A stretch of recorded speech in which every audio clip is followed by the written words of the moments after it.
Today we're going to talk about being a surveyor. Being a surveyor means you look at your surroundings, whatever rooms you in, whatever places you are, and you just survey. You're just there for observation. It's a method of collecting data. I know in my era, when I was coming up, I was always taught when the elders are speaking, you listen. You don't necessarily interject your thoughts unless they're asked upon. You just sit back and you listen. Listen to what's being discussed.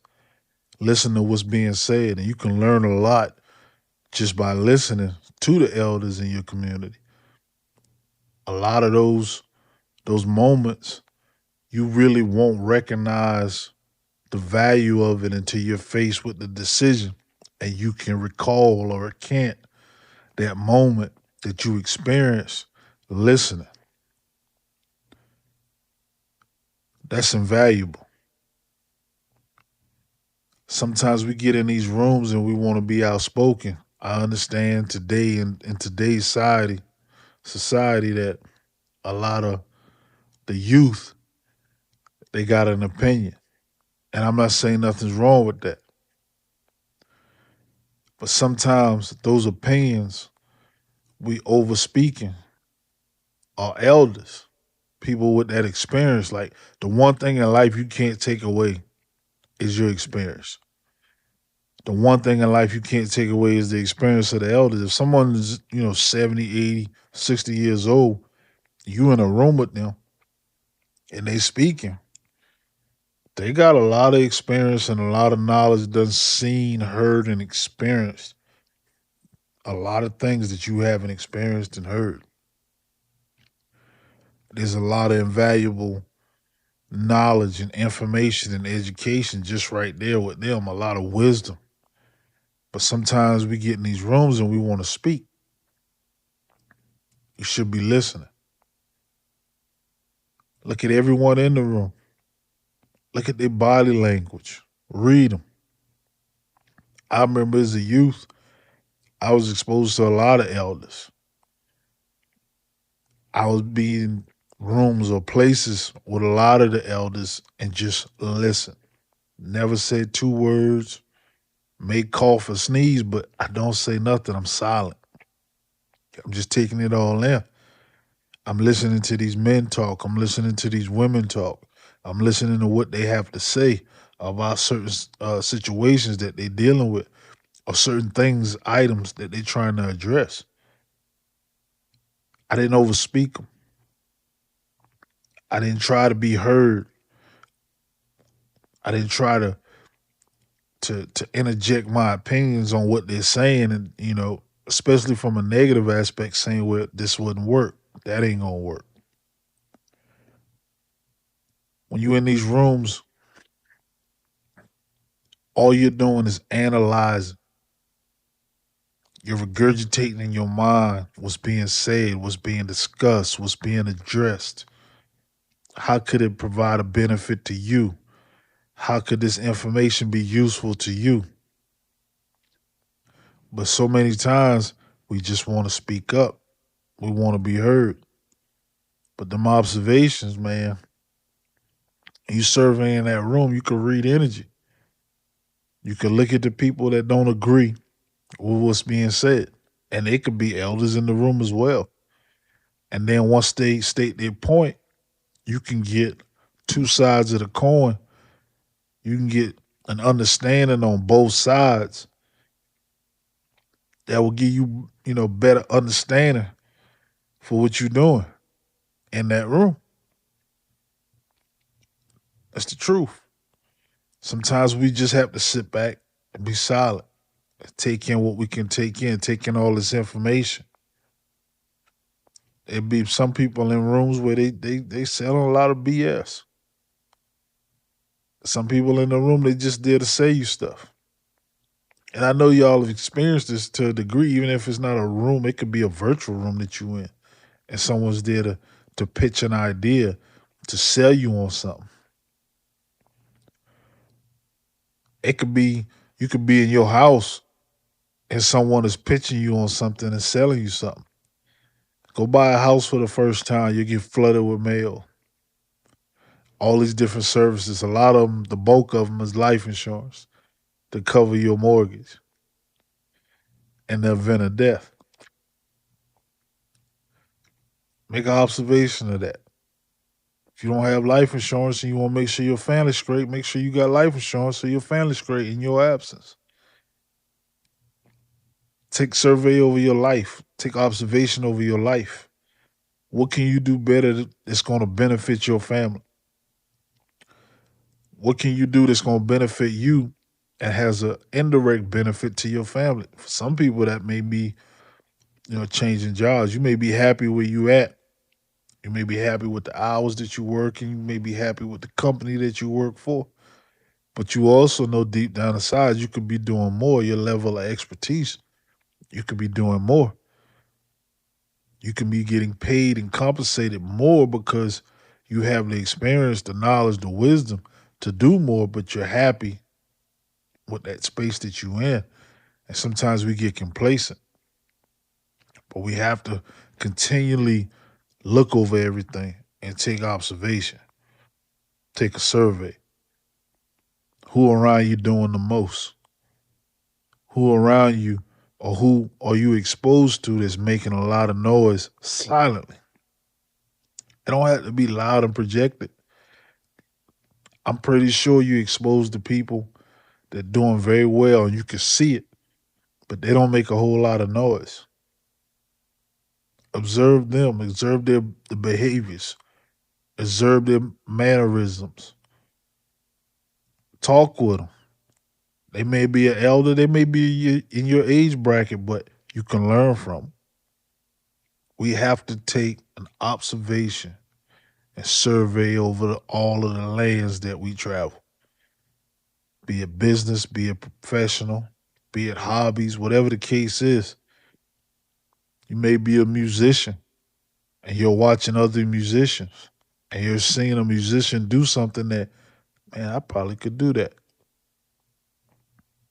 But you have to get into these rooms.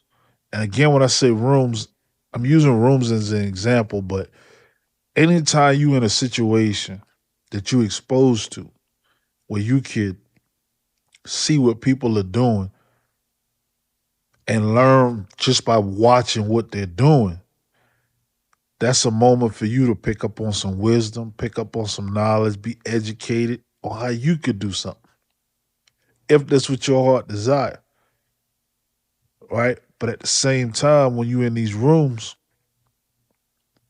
it could be for your personal benefit later on. You may sit in a room, never buying a house before, and you're sitting in a workshop of some sort on first time home buyers and learn a whole lot of information that you wasn't aware of. Learn about the home buying process you wasn't aware of because you never experienced it. But you in this room or you're talking with a friend who's experienced it. So they're able to give you a lot of information and a lot of education on how you deal with certain things in that room when it comes to that specific thing. The power of it is just being there, observing, and picking up on all his wisdom. When the elders speak, just listen. Your silence sometimes may agitate people, especially if you're doing well for yourself and people know that you got a lot to offer, but you're not as vocal with it. But that in itself, that's you waiting to come to. That's you waiting to get to that moment in time where you know I'm gonna be good for this person or I'm gonna be good for these people. I'm willing to show a group of individuals, through leadership, through workshops, through organizations that you align with on how to achieve whatever it is they set out to achieve that I have a lot of information in, that I have a lot of information on. Sometimes you gotta vocalize it. But there are certain rooms that you're gonna be in where just you're there as a spectator. You're there to listen. Now, once you in these rooms, how do you proceed knowing what you've discovered? What have you been informed on? What have you been educated on that you could proceed with in whatever manner you're trying to proceed in your life or have an impact on someone else's life? It may be someone that, your neighbor. You see them going through some things, you see them doing certain things. You have a discussion with them, you got some knowledge, hey, you might want to do it like this or do it like that. You're just offering that advice because you have this experience. You've taken that time out and surveyed everything that's going on around you. And some of these rooms you get in, people ain't gonna want you there. They don't want you to hear what's being said. They don't want you to hear everything that's being transpired through conversation in those rooms just because of who you are. They may see you as a threat just because of who you are. And again, you may be silent. You may not say two words, but just your presence will agitate them. Energy in the room will be different when certain people are in the room. Energy will be different. Who can you trust? Who got to be tested? You're going to meet people. They're going to, offer certain things to you, may offer a friendship to you, but you got to put them through the test. Can they be trusted? Some of that take time. A lot of it take time. Because if you just meet someone and y'all energies are good, y'all vibing, you got to do something to build a level of trust. And sometimes you have to dangle a carrot out there just to see what they'll do, just to see how they react to it. Now, that's not always the situation. That's not always the case. But you have to see the person's deeper inner. You have to see it. You have to be well and versed on what they're going to do, what they won't do. Can they be trusted? Are they trustworthy? How you going to test them? What methods of testing you going to test them? Before you truly 100% align yourself with this person and their ideas. It's all about precision. When you're in these rooms, when you meeting people for the first time, and I'm using room again as an example, but it's not, you might not be in a room. You might be at the hardware store, you may be at the auto parts store, you may be at a grocery store. And you meet certain people and you got good energy between y'all and y'all vibing. In that moment in time, you got to read the energy off of this person. You got to listen to what's being said to you. You got to take your knowledge and the wisdom that you already had to help you decide whether what this person is saying is truthful or they trying to sell me on something. We've all been exposed to it to a certain degree. And a lot of times, because we lack the experience, when we're exposed to it, we get took. That sounds like a great idea. I may invest in that. That sounds like a great idea. I may buy that. But you're not happy with the outcome. You're not satisfied with the return on it. It all takes time. And time is the one precious thing that once you lose it, it's gone. But you have to take the time that you have just to digest everything that's being said, everything that's being communicated in these rooms. Survey everything. Take that data in. Take those measurements in. It's important.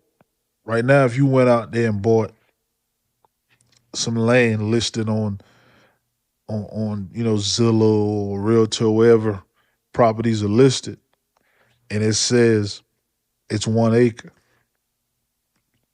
you're still gonna have to hire a surveyor to make sure that it's 1 acre where they say it is. You're still gonna need to collect that data to understand that you're really getting what they say you're getting. you really have the amount of land here that they say is here. The same applies to life. You're going to meet people, whether it be a friendship, a business relationship, a romantic relationship. You got to read these people. You got to read these energies. You got to understand where they're coming from and what their motives are. Sometimes you get lost in the sauce, as they say.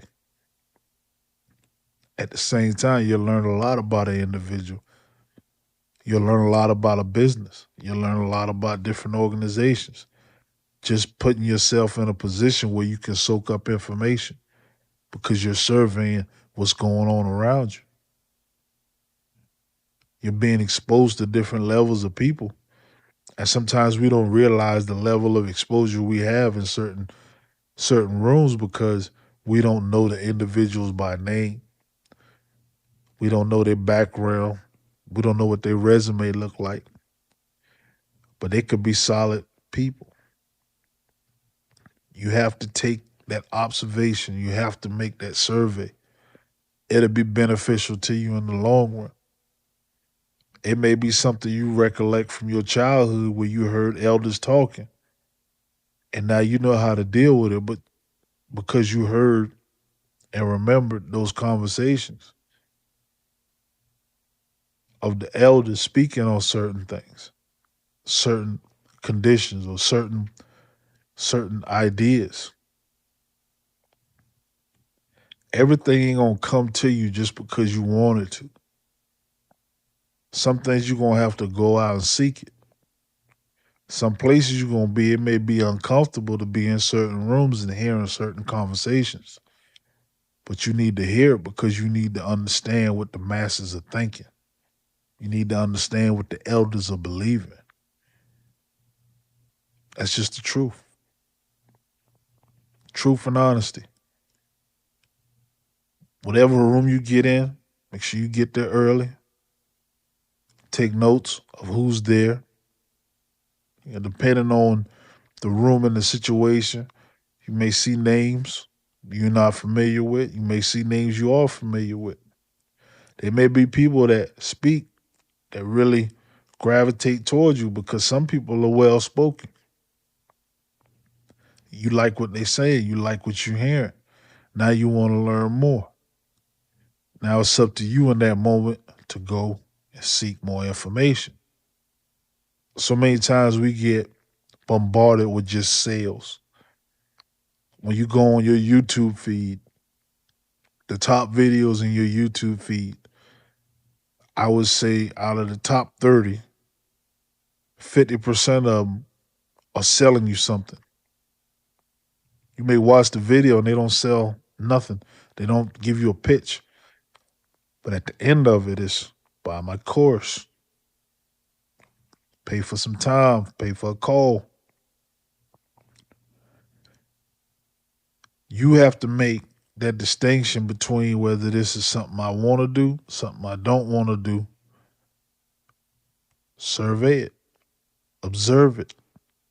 What's being said, what's being communicated, what's being pushed, but also what's being sold. So selling something don't necessarily have to be currency related. It don't necessarily have to be financial. It could be time. But for the most part, people are after your pocket. For the most part, when you go through certain rooms, people are there for financial gain. You have to make that distinction on whether it's something you're going to dive in, something you're going to dwell with. The other day, I'm at home, I'm relaxing, I'm chilling. My doorbell rings. Now, I don't look for people. I wasn't expecting no one. And there's a guy at my door. See his shirt, see his uniform. I can already tell he's selling something. I open the door just to see what he wants. And he said, "Hey, I'm from this company. I see you got this security system. How they treating you? We could offer you this, we could offer you that." And I told him straight up, I said, "Man, I'm good." As I opened my door, I surveyed. He was by himself. He wasn't with anyone else. He by himself. I looked at his clothing, so I knew what company he was representing. He had a brochure. He's surveying my home, seeing that okay, he got security cameras and stuff like that. And now he's trying to offer me something. And I told him, I said, man, I'm good. I don't waste your time. I'm good. Then he comes back. But what are you paying? I said, I have no idea. I don't know what that bill is. But I'm good. That was just me taking a survey and an observation of what was going on at that moment in time and knowing that I'm good where we at as far as our security system. I don't need your services. I don't want to waste your time. I don't want you to stand here thinking you're going to get a sale. This ain't me. This ain't for us. This ain't going to work. I'm good. I'm balanced. Sometimes these surveys and observations will be very simple. Sometimes they'll be complex. But you have to open your mind up to what it can be or what it won't be. Sometimes you got to do that. Survey everything, observe everything before you make your move. Decide whether this is for you. Be a surveyor.